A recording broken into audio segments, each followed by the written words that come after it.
ونو soo jeedinay kelmad mahadnaqa dadweynaha shirka ka soo qayb galay aniga ku hadlay afkooda qaar badan oo dabcan say sheegeen isoo gudbiyeen iyo dhamaan jaaliyada Boston waxay u taaniyadeenayaan ra'iisul wasaaraha Soomaaliya ee dhawaantan la magacaabay magacaabistiisaas Maxamed Cabdilaahi Farmaajo inta ka bacdi waxaan hadana jeclahay inaan microphone-ka u dhiibo Bile Faarax oo isaguna كلمة كوسابسن تاريخ TSC ينوشيجية.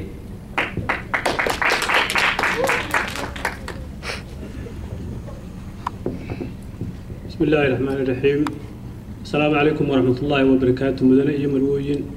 مرتشرف تقييمها يقاياها بدل لعكسوا قيب كشيء حفلة المعنت اللجو دبالدقيو عرشدي SSC هدي عن إنير كتابة SSC SSC وصدق ذا حرف هوري الله شيء سوريا سناجي عين كم يسيهن قبيل كرنو بانتو يجوا يسوتاجي سيدي أي يسوق رورين لهاين مسب كودا كرشدا يو مقرنس هاي أرنتا لحريدا بربر كدك كوي مدة الصومالية سيدي أي بربرتي قبيل والبا way taabatay hoos ahaan bay ugu taabatay qabiilka ugu dhaadhacday qabiil kasta iyadoo ay taas ay ka timid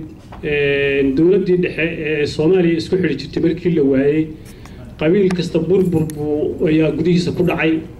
waad aragteen oo qaar baa inta dagaalamaya waad aragteen oo qaar baa inta kala tagay oo dhex martay arrin qabiilka burburkiisu gaar ahaan dhulbahantuhu dadka aan civil war-ka faraha badani ku dhicin buu ka mid yahay laakiinse oo ka burburay xagga dhaqanka kala dambeynta waxyaabaha ka burburay buu ka mid yahay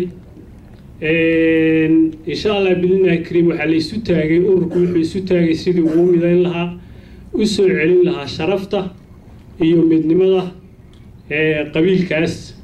isaga oo dadka walaalihiisa soo dhaweynaya jecel inuu midnimo kula noolaado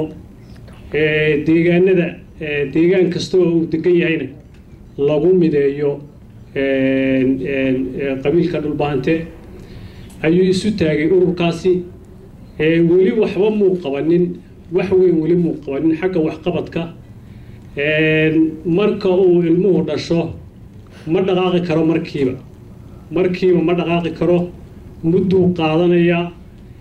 waxaa laga yaabaa inuu 10 sanadood qaato waxaa laga yaabaa inuu 2 sanadood qaato waxaa laga yaabaa 3 sanadood 4 sanadood inuu qaato halganku waa halgan lagu midaynayo qabiilka la sheegay oo SSC Sool Sanaag iyo Cayn dadka deegaanka degan isaga oo aan dhibaato u geysanayn ummadda Soomaaliyeed deriska la dhinac kasta ha ahaatee deriska la ummadda Soomaaliyeed aan jeclayn inuu dhibaato u geysto waa inuu midnimadiisa iyo dadnimadiisa iyo jiritaankiisa iyo qabiilnimadiisa soo ceshadaa isaga oo xaq u leh qabiil kasta oo Soomaaliyeed burburka ku yimid inuu dib uga kabto dib u kabashadaas inuu isagu hoosta iska soo abaabulo oo qabiis kasta oo Soomaaliyeed oo sida SSC oo kale lamida maadaama burburka Soomaaliya uu wada saameeyay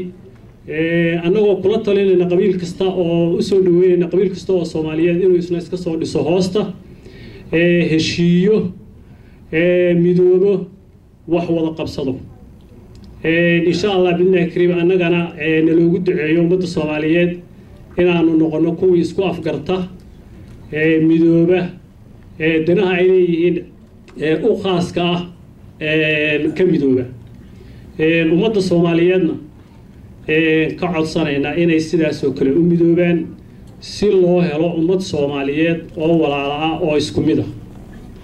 oo ay diintii ka dhaxayso dhaqankii ka dhaxeeyo midnimadii ka dhaxayso midnimadii baa hadda lagu kala tagay diintii waynu wada haysanaa laakiin midnimadii baa lagu kala tagay dhaqankii baa lagu kala tagay wax walba ummadda Soomaaliyeed maanta way ku kala tagtay سيدي بلوغ سو كبتو